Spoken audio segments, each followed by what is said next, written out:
Yesu Kristo bakundwa umukama mwese bane barudasumbwa aho nyene muri ku mpande zine z'isi mu buzima butandukanye muraho muraguwe neza. Imana yishimira ubuzima bwacu, Imana inezereza amarangamutima yacu.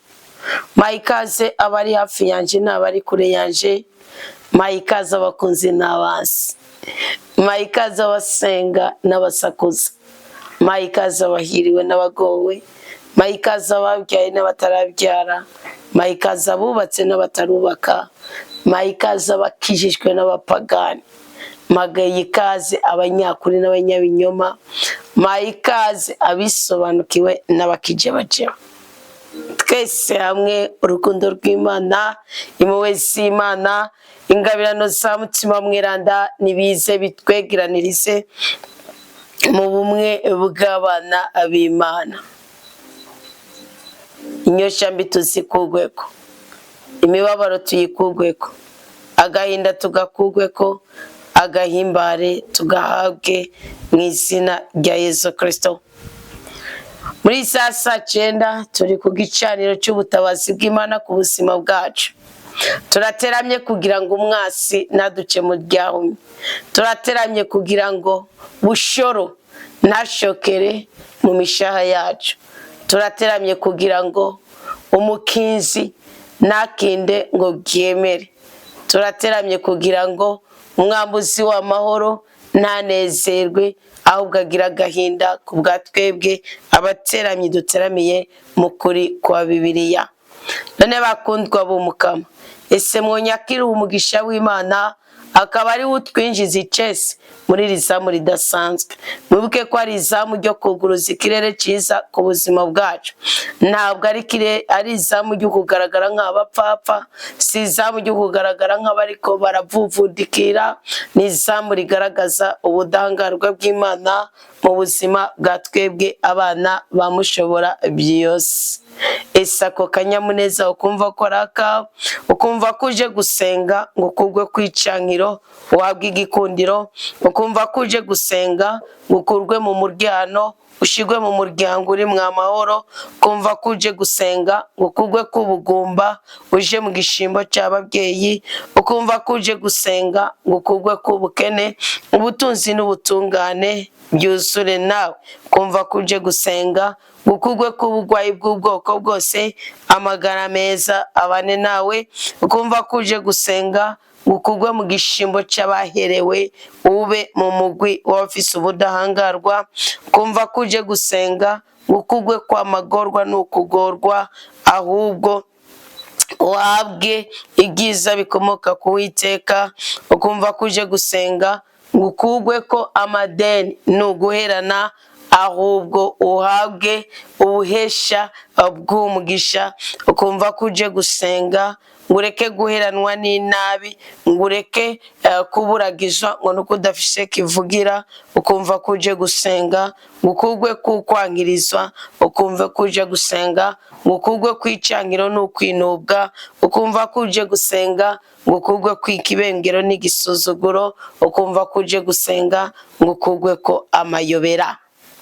Ako gusenga kwacu iyi misi twagupfunyapfunyeye mu misi 21 yo gusaba Imana ngo tugendere misi izo twinjiza mu munsi mukuru wa Sensiyo, aho imbere y'uko Sensiyo hagati y'izuka na Sensiyo haba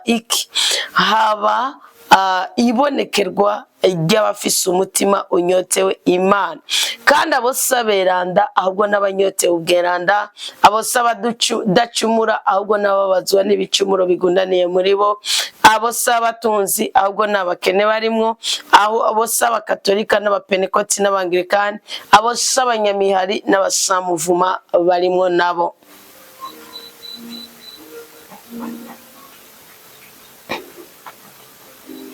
Kera tukirimba twaravuga ngo car Dieu qui nous voit tous ensemble et qui va nous bénir, car Dieu qui nous voit tous ensemble sera nous ikije kuduhuza n'ubwo rukundo, ikije kuduhuza n'iryo jambo, ikije kuduhuza n'ubwo budahangarwa bw'Imana.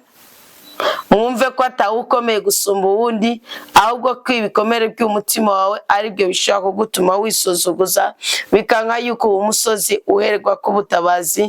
Kandi twari twaje kwambugwa imyambaro y'ikigandaro, tukwambikwa umwambaro w'agaciro. Twari tuje kwambugwa umukanda wa vubi, tubukurura. Twari tuje kwambikwa amanyanga, duhabwe amahirwe yo kugendana na Kristo. Muri iyi minsi rero 21 y'amasengesho, kandi aba tutayitanguranye, nimwijogote, nimubabare, nimutunure, kuko Kristo Yesu yabivuze neza.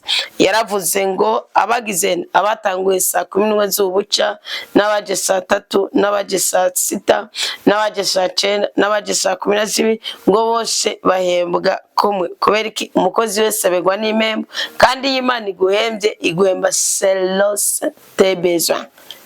Iguhemba selon tes difficultés, iguhemba selon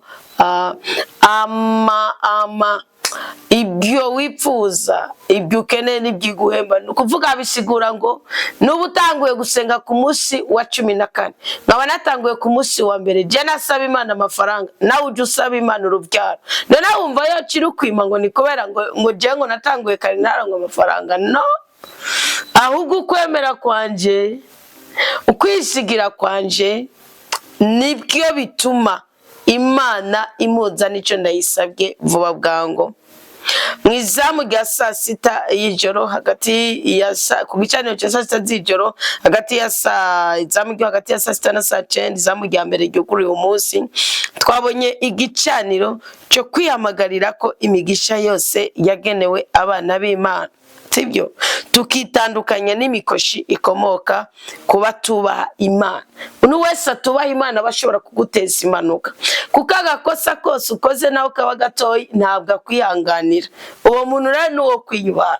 Nejo nubona umuntu atubaha Imana, ukabona umuntu ahindagurika, ukabona umuntu atagira stability, ukabona umuntu uno musibire emera ibyo bikanka, ibintu byose ashiramo ukuboko, ashiramo amaguru, ibintu byose bimworohera kubyatura mu kanwa kiwe, uzomwirinde, kuko abashobora kugukoza isoni, abashobora kuguteza impanuka, abashobora gutuma utemerwa mu byo ukora. Sibyo, naciye mbabwira ngo iryo sengesho nurihuze n'icyo cyose kiguhangayikishije, uheze wironkera igitangaza kizima kandi bwihuse.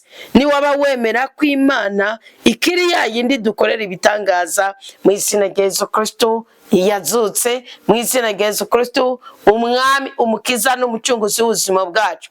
Birumvikana ko icyo uri kurarondera ntabwo ukwiye kuza gusenga wisunze imyaka wasenze, nukwiye kuza gusenga wisunze abagusengesheje. Oya, Kristo Yesu yarabivuze ati, burya hariho abantu base kwinjira uza n'abandi kwinjira, ngo abo rero baravumwa, abakubita ko imivumo indwi. Bisigura ko hari igitigiri cy'ubumana ntacyo batandukanya nayo, nicyo kunda, nicyo bisigura. Nta kindi gitigiri kivuga muri iryo mivumo Kristo Yesu yavuze. Matayo akayandika ko Matayo niwe wabonye Kristo mu isura y'umwami. Kambabwira akantu kamwe, sibyo, kurinze wuguruye audio usengane nanje, ndetse ko wari nzu nabyuka isaa 9 gusengane nanje, vuga uti hari ikintu mfashe mu buzima bwanje, reka gusengera mu kajagari, reka gusengera nk'iyame. Ari abantu mwaretse gusubizwa kuko mutaramenya agaciro k'isengesho. Iri sengesho rya saa 9 wowe ujya kuryumviriza hose, twebwe imbaraga, nagira mbabwire ko nta murozi afite ububasha nk'uko agutongera ko ikintu nawe ukacizeramo kikakwaka. Ahubwo ati ntuzombwirana ukavuga uti noneho yaravuze ko ndazobyara, ahubwo ngo ntuzondogorwana ukavuga uti noneho yaravuze. Kumaze kubyemera mu mutima wawe, bisigura ngo kukubako ni lazima. Sibyo, nubwananye nivuga ati ndiko ndasenga, ndiko ndigisha mu mwanya wa saa 9 z'ijoro, saa yose uza kwakira isengesho, uravuga uti zambaraga zazirika abarozi zikaziturura imigisha yacu, kandi zambaraga zugara ikirere cy'abarozi zikugura ikirere cy'ubutabazi bw'Imana ku buzima bwacu. Ziri hehe? Halo, halo, halo. Hey, inkomezi zose umvisa kiciye ibibika, undi ntabwo ari isaha y'ukubika kw'inkoko. Inkomezi zose zangwanyaga Kristo waziribaciye igorogota kandi ndetse n'ibisigisigi byazo ubu nta bubasha bigifise. Ni mwebwe muje ngo duhuze umutima,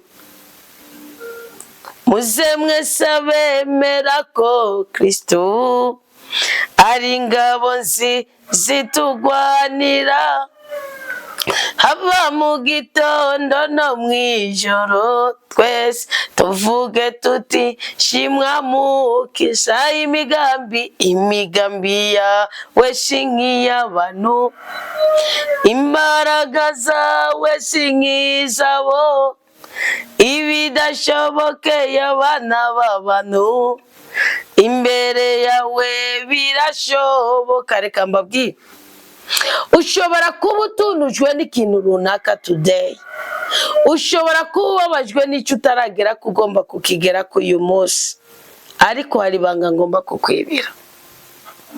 Ntugahirahire ngo mu mutima wawe, ntugahirahire ngo mu buzima bwawe wimire ibitangaza by'Imana. Imana iracyari kukiva irakora.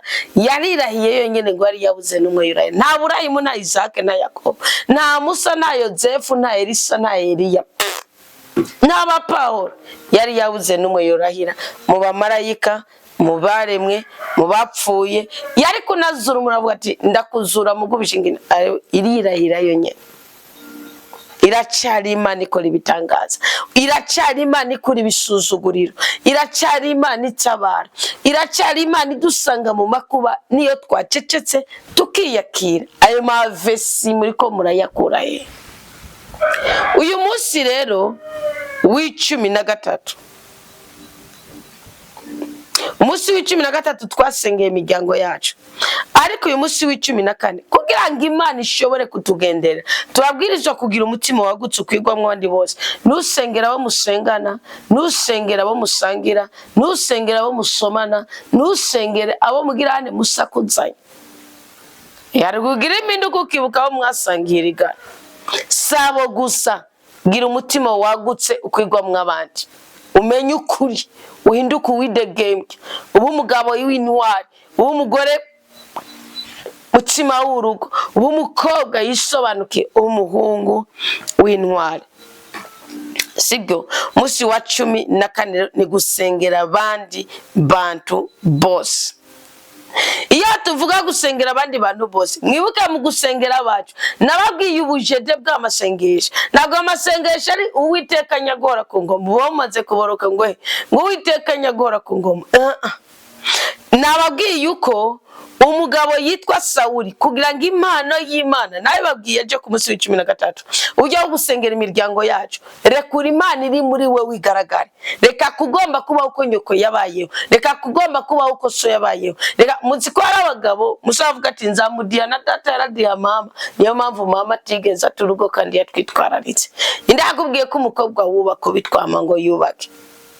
Wewe kwashoye kwambara ibutura ririko sentire agakura sentire, ukamukubita wibagika jinkoni, ukibaza ati nawe yafise agakura sentire akakumomora, kandi kubera ifise bukri gateri kumyora. Muraceza.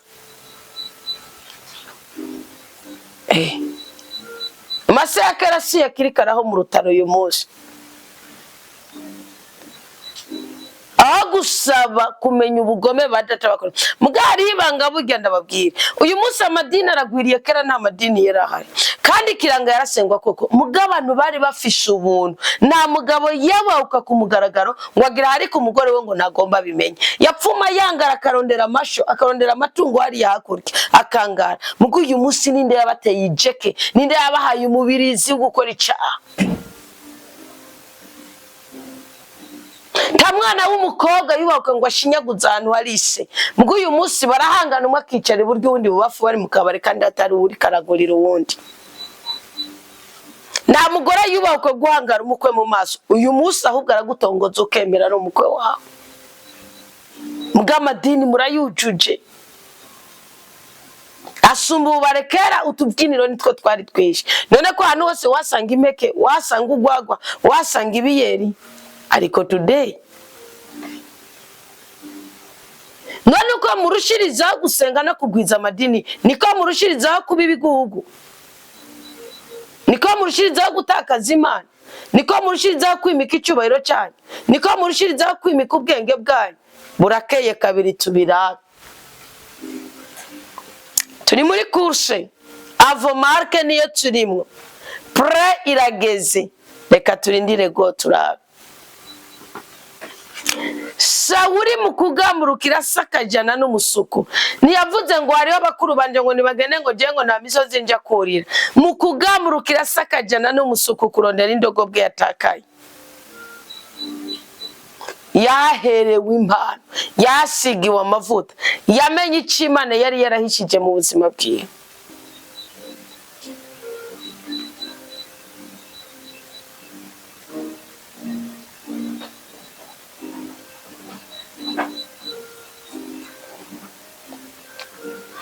Muri uko kumenya icyo Imana yari yarahishije mu buzima bwiwe, aharabaye ikindi abapfinze.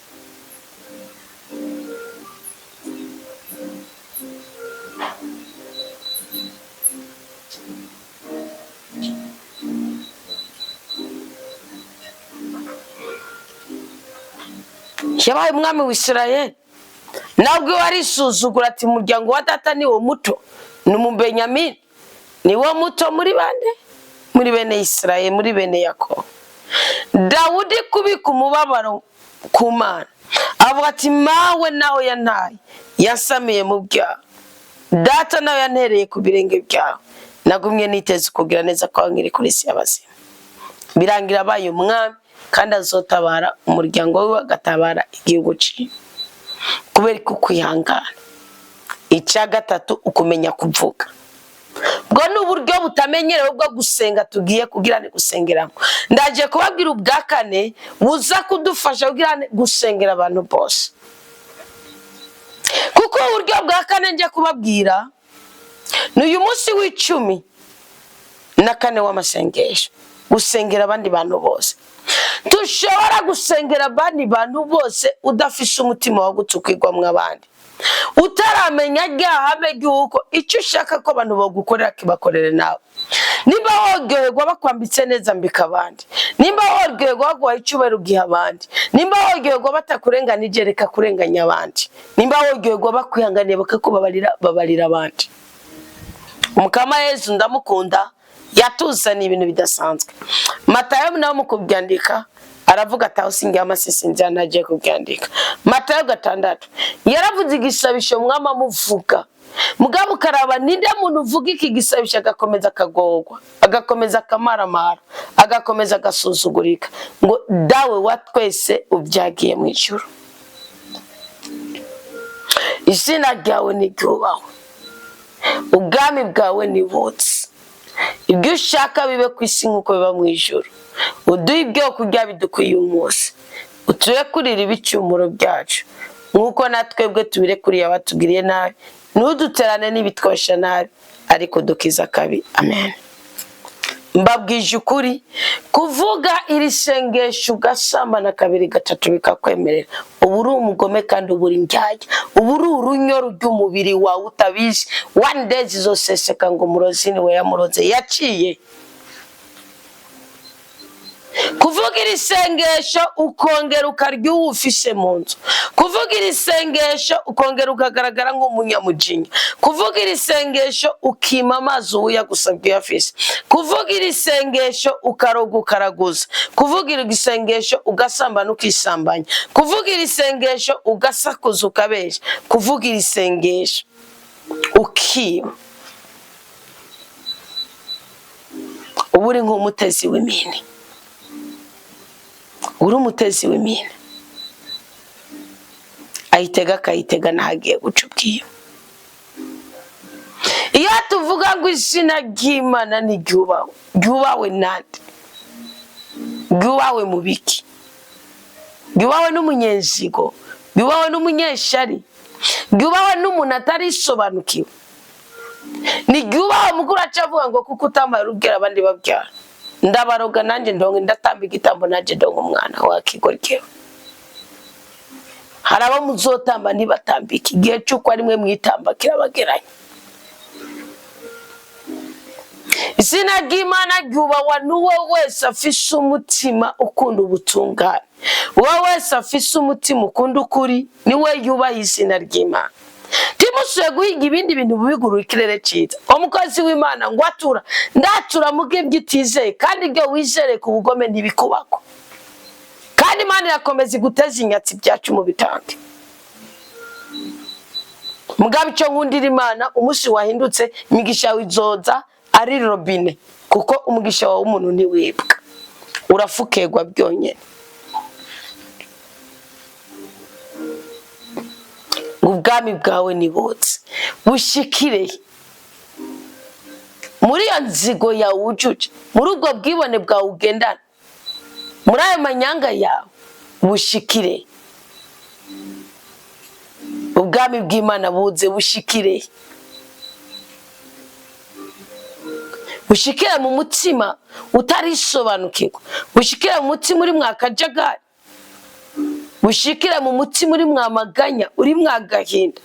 Iyo uri kurasakora aho mwasamiwe rimwe batakihari, ntiwibuka yuko hari abagenda n'ubumuga badashoboye no kwigira n'ikintu na kimwe munganya imyaka. Iyo uri kurasaba Imana ukayidodombera ngo ntiraguhe urubyaro, ntiwibuka ko hari abo mungana batarigira baronka n'uwo basaba urukundo, kandi batari inkone z'Imana, kuko hari abo bibako kuko ari inkone z'Imana, ari Imana yabihisemo. Uratakaza amashimwe yose, wacugana ngaho ukavuta umushana. Turumva nyene naho mumbona uko siko ndije bimeze gutura umufarisayo. Niwabwirizwa gutakaza amashimwe yo witeka. Dushaka bibe kwisi nkuko biba mu ijuru. Ni Yesu izoba nziza we na utara. Waruzi ko nawe ubwawe uri isi. Urakarera, uragahingura inyanja, uri ikiyaga. Isi bayiteramwo imbuto, Imana igakoresha ubushakashatsi bwayo. Abahinga mushobora kuvuga ibyayo, mwana ndavuze ngo Imana igakoresha ubushakashatsi bwayo, ikameza imbuto isa niyo twateye, ariko ikayamisha ibyamwa byinshi, kuko ibizi ko twayiteye tuyishaka tuyikunda, kugira ngo ntiduherego. Natwe turi isi, turi umurima Imana ibibamwo akabuto gakomoka mu ijambo ryayo. Imana ibibamwo amasezerano, tukabaho dusosewe n'ubuzima, kandi bidukikije byuzuye imirurazi. Ariko kubw'ububasha bw'Uwiteka tugahabwa umugisha wo kuroranirwa, Imana ikadusanga ikavuga ngo mwabonye bwa bwoko bwanje, mwabonye babana banje, ndacafisa batarapfukamira Bayali, kandi bararenga ibihumbi ndwi. Kuko iracyarema, Intore iracyazirema.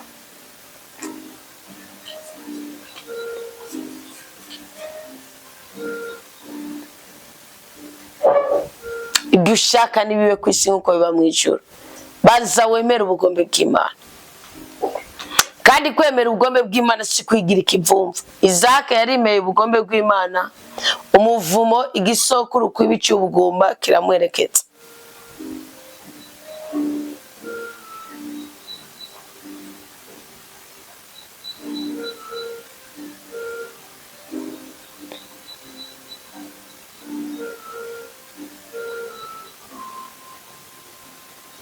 Muri uko kumuherekeza, umunsi umwe Imana yibuka isezerano rya Aburahamu, iramusanga,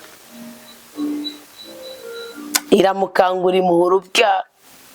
Wavuga ati nari nezerewe n'umugore wanje Rebeka. Imana ati nta soni.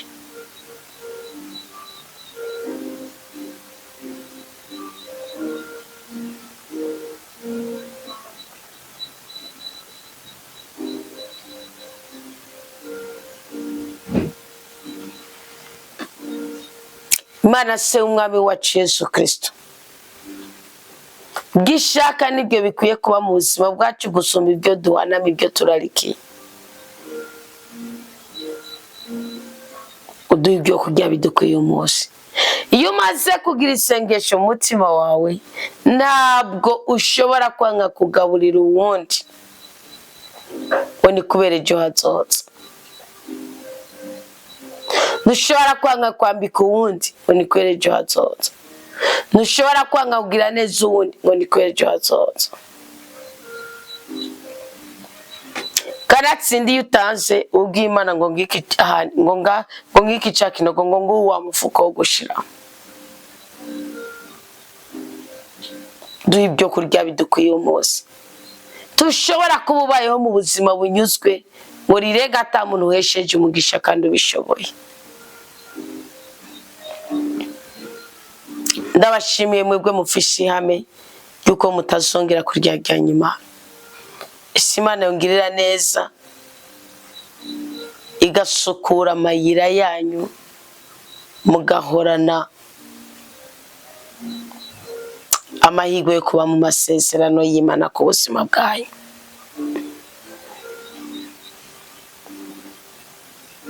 Turekurira ibicumuro byacu nk'uko natwe turekurira abatugiriye nabi.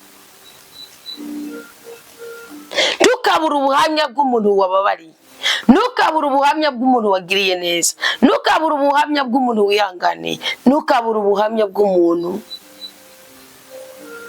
wanejereje. Ntukabutakaze.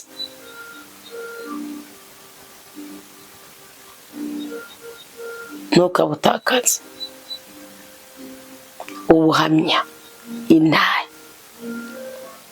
Abantu twihanganira, abantu tubabarira, abantu tugira neza nibo ngazi zo kuzamukira mu migisha yose ikomoka kuri Rudasumbwa. Mukama ntuduterane n'ibitwasha nabi. Ngirire rya sengesho ryo kuza kuvuga ngo ndi umusuko w'imburakimazi. Ntuduterane n'ibitwasha nabi.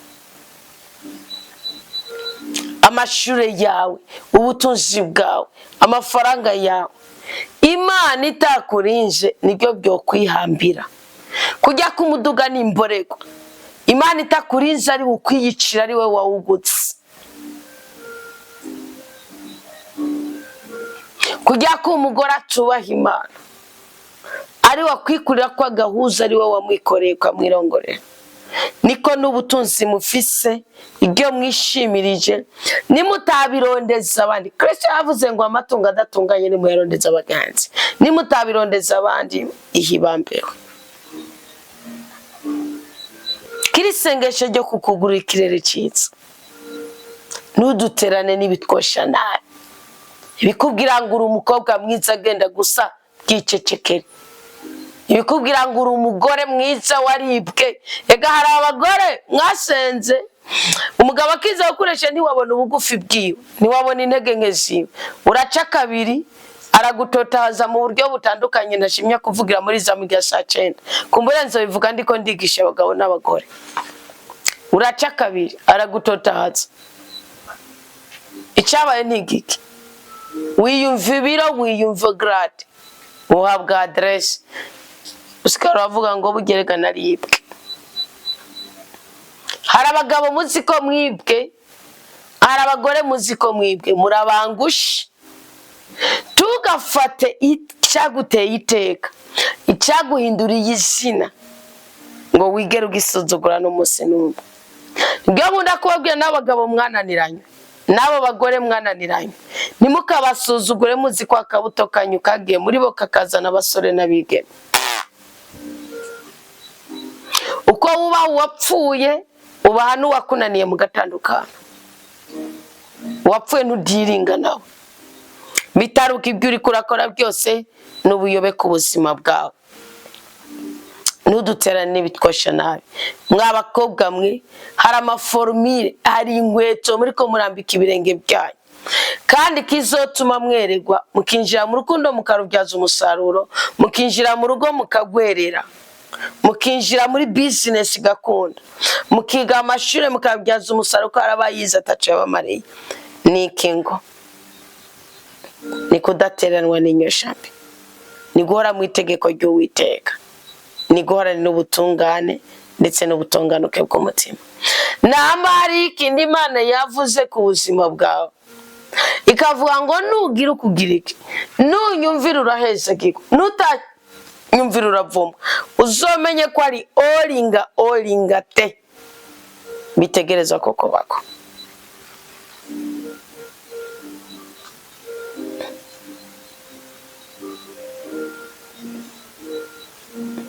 uzomenye ko ari oringa te bitegerezwa kukubako.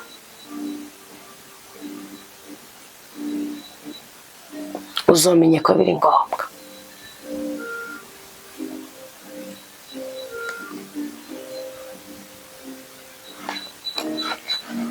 Ariko none kumaze kubimenya, niki wokora kugira ngo ntibikakubeko?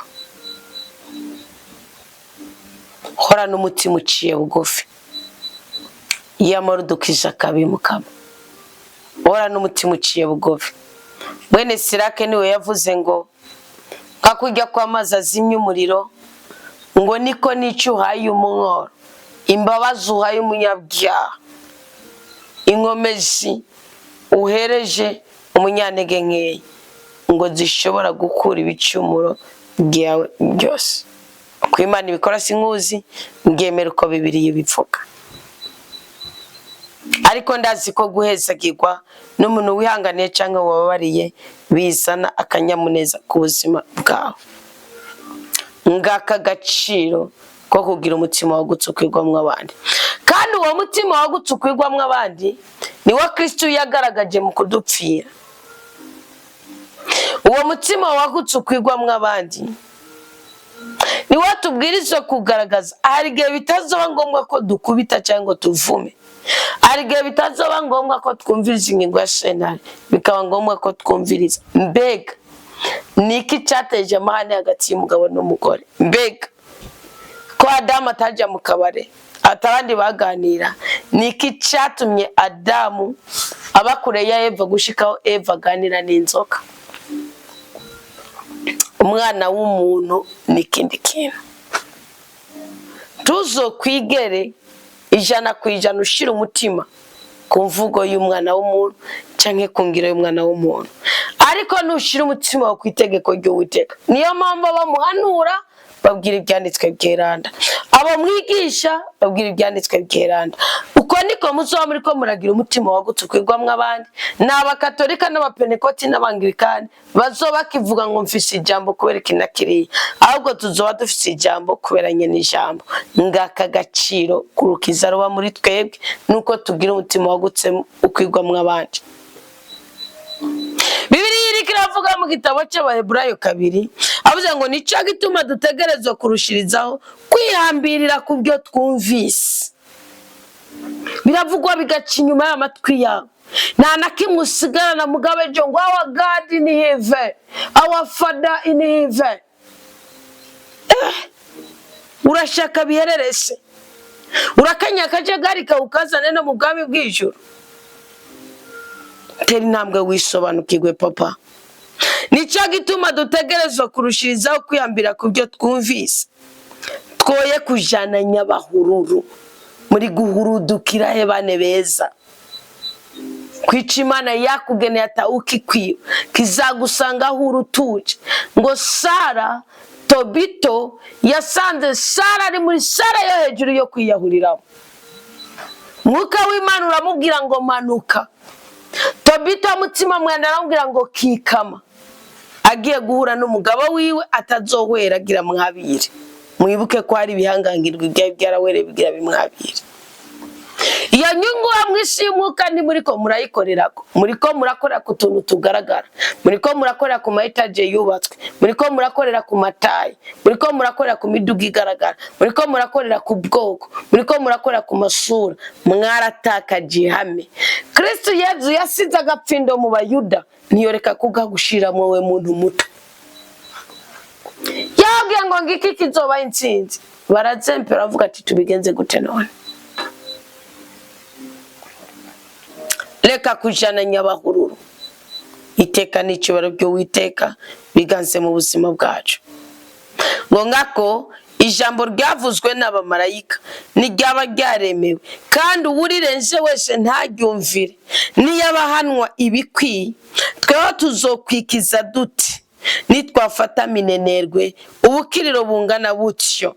Ubwo nyene twatanguye kumenyeshwa n'umukama, bugakomezwa kubera twebwe n'ababyumvise. 4 Abaheburayo 2:4 ngo Imana nayo ikaba kumwe nabo, ikaba kumwe nabo. Mu mu kugirane mu kubishingira inaye mu bimenyetso n'ibitangaza mu bitangaro by'ubwoko bwose no mu ngabirano za Mutima Mweranda yagabye nk'uko yabishatse. Nimba abamarayika barahanywe, nimba ubwibone bwatumye Lusifera ahindurirwa izina akitwa Shetani,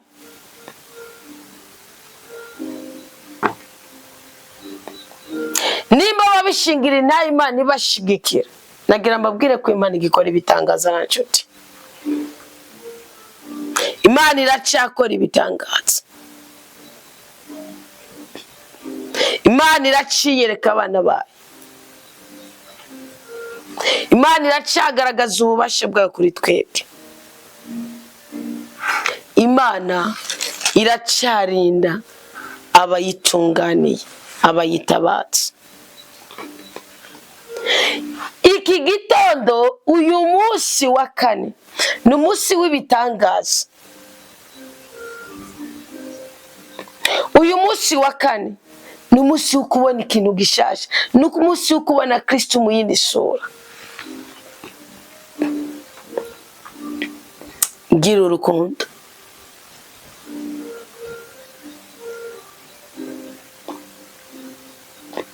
Hari umuryango wari ugizwe n'umugabo n'umugore baba muri ibyo bihugu byo mu biyaga binini. Ngo bumva bafise inyota yo kwigisha ukuri kw'ijambo ry'Imana n'ingene gukora.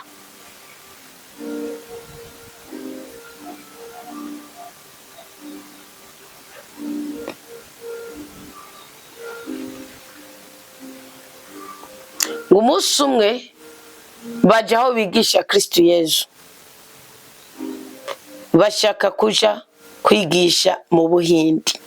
Murazi ko Ubuhindi bufise ibigirwamana byinshi cyane. Baragenda, batanguye kubigisha ngo barabumviriza, babwiye ati mwebwe muje kutwigisha Yesu Kristo wanyu, atariko natwe dufise uwacu dukurikira.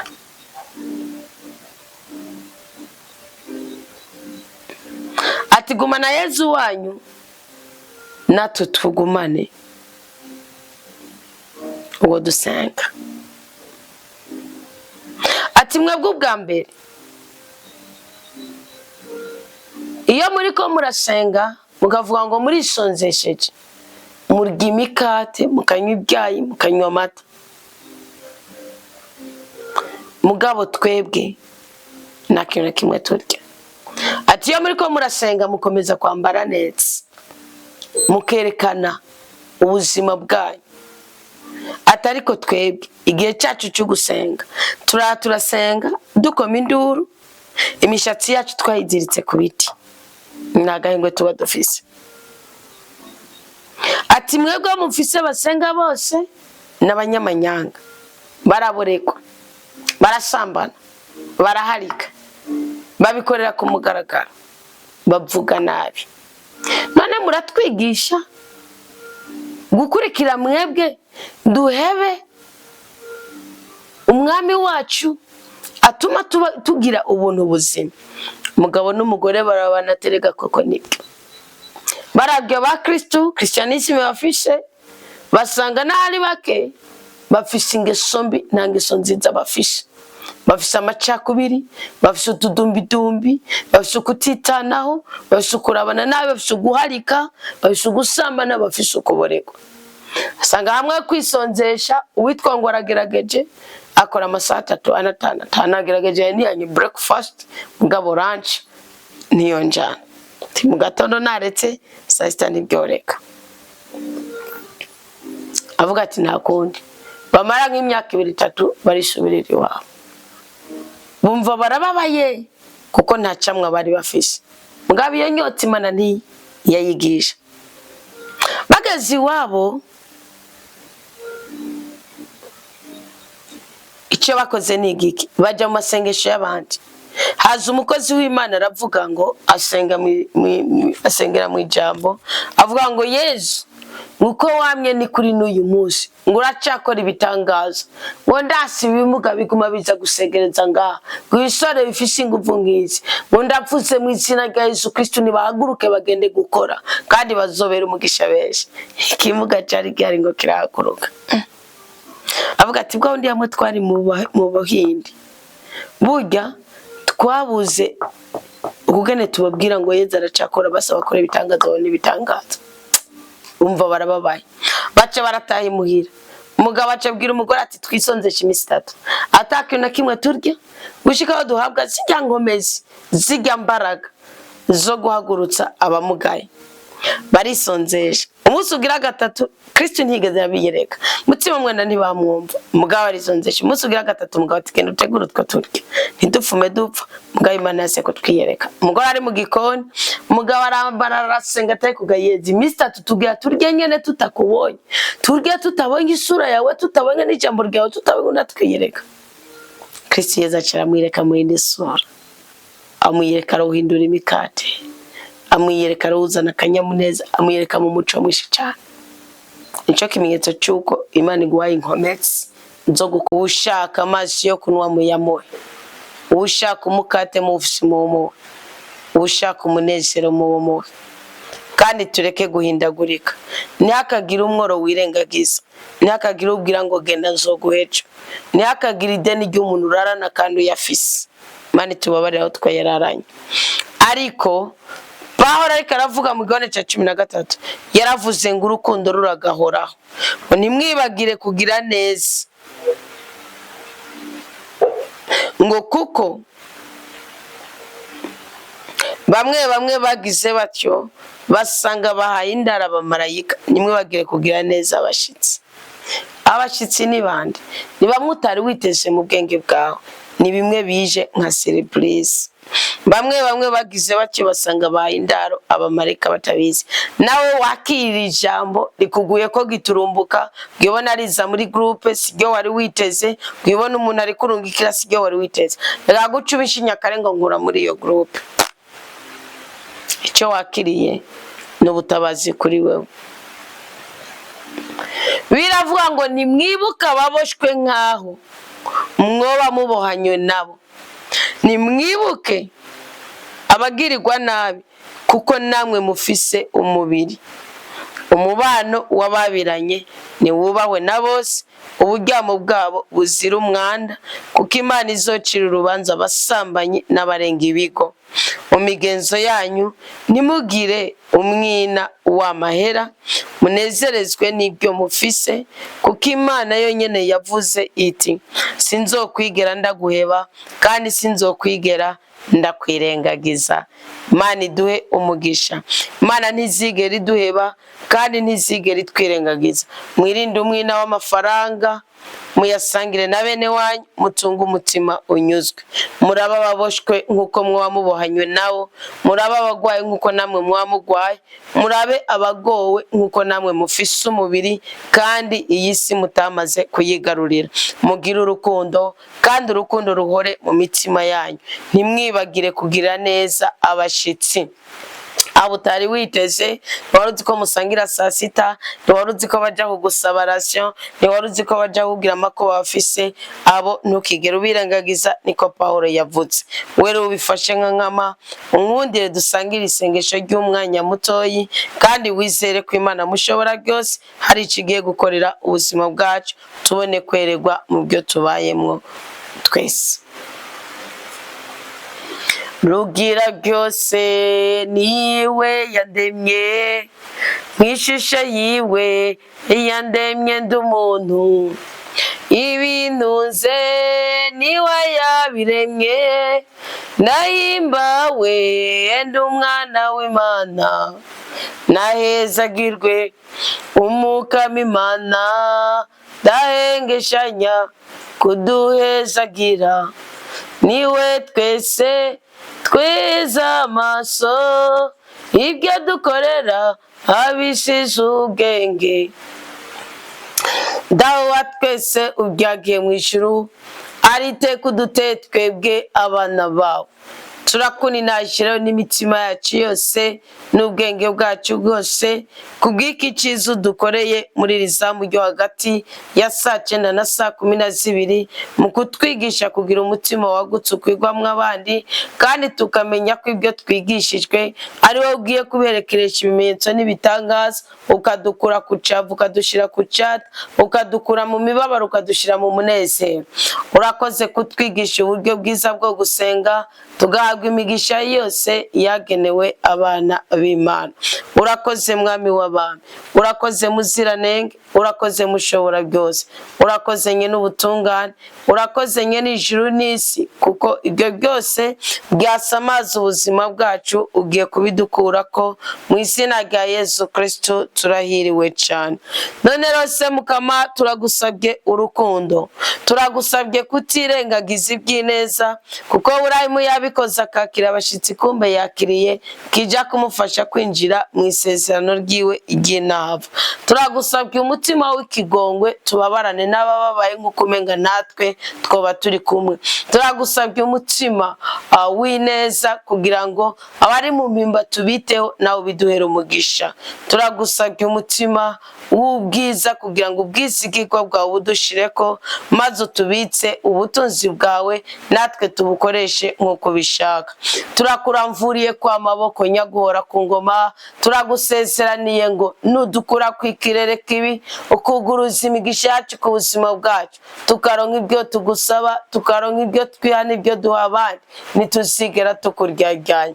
Ntiwirengagize kudupfumbatisha byinshi kugira ngo mu nzu y'ububiko bwawe tuhazane kimwe muri 10 ntihakabure icyo kurya n'icyo kunywa, ntihagakehanirwe no mu kanwa gatoya ntihagasuzugurike.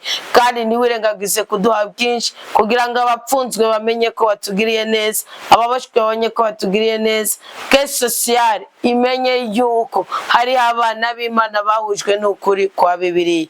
Ndasabye amaraso ya Kristo atweze akagapfura kanyanyaze muri uyu mutwenzi, aho gashitse bumva amaraso ya Kristo kari yari kutweza, bumve ko atari ibigeragezo, bumve ko atari ibisuzuguriro, ahubwo bumve ko ari impano y'Imana, ari ingabire y'Imana ije kuduhuza n'ubugombe bwa rudasumbwa. Sinogenda ntagusabye umutima wa mweranda ngo azabane natwe. Turasaba rozi mu mayira tuja gucamwe uyu munsi, turasaba kenzi n'amajambo yabo batongera, ubushwarita bwabo bambara twitandukanije nabwo, turase inyamaswa baterera mu mpangu zacu, turase ibyo basiga ku mpangu zacu, turase ibyo batongerera ku mpangu zacu, turase agahinda, turase umubabaro, turase agacinyizo, turase ko imigisha yacu yosubira inyuma. Amarembo y'ibyiza n'ibyishimo turayugururiye, umugisha n'umugwiza turawugururiye. Mukama, imihezagiro y'ubwoko bwose, ya mihezagiro yo mu gisagara niyo mu mitumba, ya mihezagiro yo mu makaritsiye no mu mubano, ya mihezagiro y'ukugaruzwa ibyacu byari byaratwawe n'inzige, uyu munsi turakwemere ko tugiye kuyikorera, kandi tugiye kugira umutima wagutse ukwigwamwo abandi duhereye iwacu. Duhezagire, tubohore, dutabare, cakarande mbi zose zatuma turondera ntituronke, kuri bisuzuguro ku buzima bwacu, duhuze n'umugisha, duhuze n'umugwiza, mu izina rya Yesu Kristo turambana itoto n'itotare, dusazire mu buntu bwawe, kandi dusazane nabo dukunda, ntitugakenyuke turakaramba, ntitukagumbahe turakabyara, ntitugaheregwe turakagira ubudahangarwa, mu izina rya Yesu Kristo. Umwasi rutunde maka yatuye ibyaha byiwe agahinduka umukunzi, nawe anezerwane natwe, kandi tubone guhigwa mu byo dukora byose, ni mu izina rya Yesu Kristo natuye umugisha w'Imana ku buzima bwacu. Amina. Witeka twiteho, Witeka dutabare, Witeka dutere iteka, kandi ugende ukore, ugende uterere urusenga, kuko uyu munsi uraronka icyo usabwa gusa. Ntiwirengagize ko ikigukura kw'ibyonyi byose ni ukutajyajyanya Imana kimwe muri 10, ni ukutabikira Imana ari yikubikira, ni ukudahengama uhengamiye kure y'itegeko ry'Uwiteka, ahubwo uraza tukegamira rutare rw'ubuzima bwacu, agaheza akagukura kwigisuzuguro cy'ubwoko bwose nk'uko yabidusezeraniye. Ibyaha byinube kuko bizana ibyago, ubone kubona ubuninazo bwa rudasumbwa mu buzima bwacu. Umugisha n'umugwiza bigwire muri twebwe abana ba rudasumbwa. Amina. Turabanyamugisha kandi kuko turi mu butayu, Imana izanywe no kudutera iteka ikadutabara mu makuba atandukanye. Amen.